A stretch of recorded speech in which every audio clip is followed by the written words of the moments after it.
People have been consulting the I Ching for love advice for over 3,000 years. Before dating apps and relationship coaches, there was the Book of Changes, a system that doesn't tell you what to do, but shows you the energies at play. If you're wondering whether to pursue someone, how to handle a conflict, or what a relationship needs right now, the I Ching can offer surprisingly practical guidance. How to ask the I Ching about love. The key to getting useful answers is asking good questions. Don't ask yes or no questions like, will he call me? The I Ching isn't a fortune teller. Instead, ask about the energy. What do I need to understand about this relationship right now? Or what energy am I bringing to this partnership? These open-ended questions let the hexagrams reveal dynamics rather than predictions. When I first started using the I Ching for relationships, I asked questions like, should I marry this person? And got confusing answers. The problem wasn't the I Ching, it was my question. The I Ching describes situations, not outcomes. When I switched to asking, what do I need to see clearly in this relationship? The readings became strikingly accurate. For best results, cast the coins when you're calm and centered. Don't consult the I Ching when you're emotional. The answers will reflect your agitation, not the situation.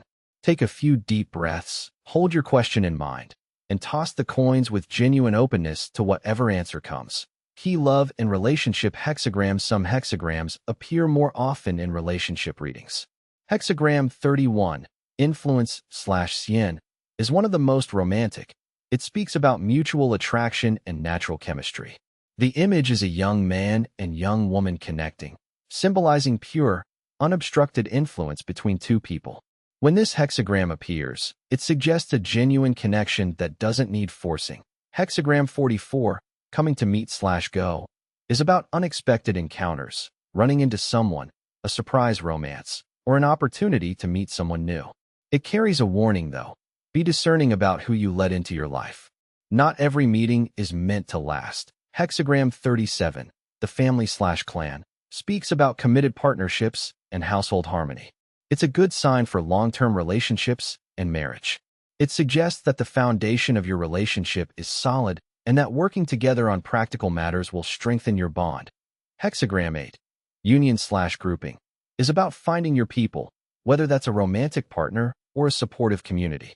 It suggests alignment and natural coming together. When this hexagram appears for a relationship question, it's a positive sign of mutual recognition. Hexagram 63, after completion, appears when a relationship has reached a natural milestone. It's a good sign for weddings, moving in together, or any significant commitment. But it also carries a subtle warning. After completion comes the risk of complacency. Don't stop putting in effort once you've reached your goal. What changing lines reveal about relationship dynamics in any I Ching reading? The changing lines are where the real insight lies.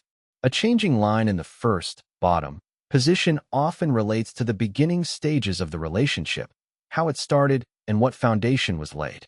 A changing line in the top position relates to where things are heading or what needs to be released. For example, if you cast hexagram 60, limitation, with a changing line in the third position, the original text says, "He who knows limitations will not be humiliated." In a relationship context, this might mean you're overextending yourself to please your partner. The limitation needed is on your own giving, not on what you received. That I found that changing lines in relationship readings almost always point to where the work needs to happen. A reading that looks negative at first glance often reveals exactly what needs attention, and that's incredibly valuable. A relationship reading that says, everything is perfect, is probably missing something.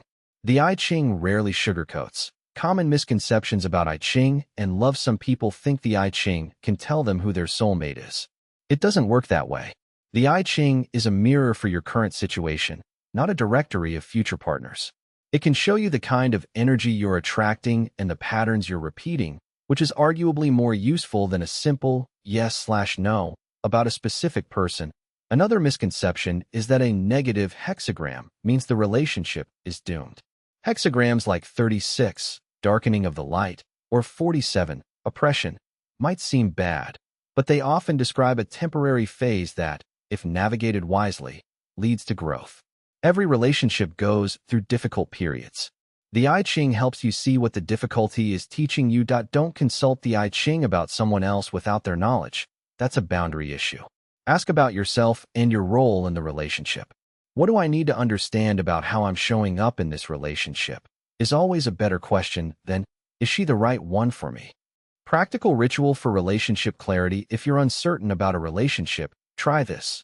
Cast the I Ching once a week for 3 weeks, always asking the same question about the dynamic you want to understand. Notice how the hexagrams change. Relationships are living things, and the I Ching tracks their evolution. A shift from hexagram 44, coming to meet, to hexagram 37, the family, over 3 weeks tells you the relationship is deepening. A shift from hexagram 8, union, to hexagram 12, standstill, might tell you it's stalled. The I Ching won't make decisions for you, but it will show you what you already know deep down but haven't been willing to see. Sometimes that's exactly what you need.